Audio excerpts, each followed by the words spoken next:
When I come to these rallies, I've met Republicans, I've met Democrats, I've met independents, I've met libertarians, and everyone in between. I've met born-again Christians, I've met Catholics, I've met Muslims, I've met agnostics, I've met atheists, and everyone in between. I've met people who have taken the vaccine and people who have chosen not to take the vaccine. I've met people who like to wear a mask and people who choose not to wear a mask. This is not a partisan political movement. It's not an anti-mask movement. It's not an anti-vaccine movement. It's pretty simple. It's a freedom of choice movement. And it's a big tent, and everybody is welcome in this tent.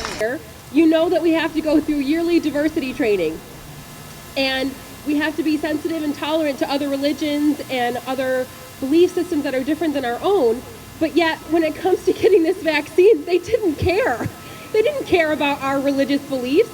It's just 3 days before the mandate took place, they're now saying, oh yeah, you can get a religious exemption. So they don't care. Of lockdowns. Where are we at now? There's so many people that are scared about the new variant that's coming out that they're planning on locking down again. I saw the writing on the wall. I took my kids out. We're homeschooling. But when the government started to tell us that we should not be around our family, that we should not go to church, but our liquor stores could be open,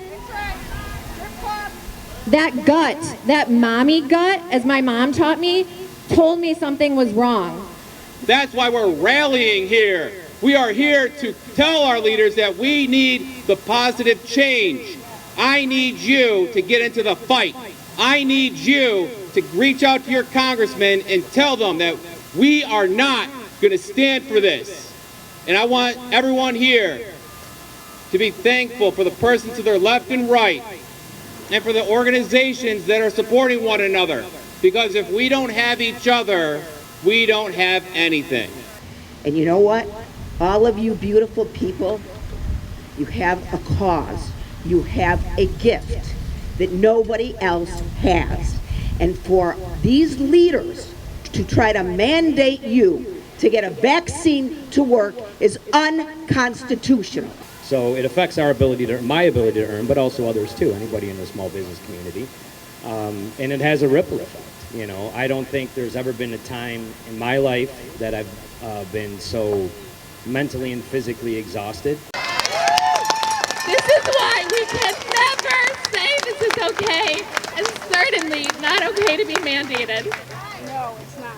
Absolutely not. Locked away, and I can't tell you how precious it is to be able to go to a retirement home and live out your golden years and have your family nearby. And when your family is nearby and a government mandates things where you cannot see and touch and hug your family, that's wrong. Prolonged fear induces trauma, and trauma creates many, many significant health issues, psychologically and physically. And I see the sign in the back. Thank you, ma'am. We do not consent. Thank you for holding that sign. I see another one that says we will not comply. We will never comply. Never comply with tyranny, and when it comes to masks, and especially our children. This isn't pro-vaccination or anti-vaccination. Hell, this is do what you need to do to take care of yourself and your family and your community. And we can all live together in the same spot, holding our own individual beliefs. The beauty of freedom is we all get to do what we need to do to take care of ourselves and to take care of our community.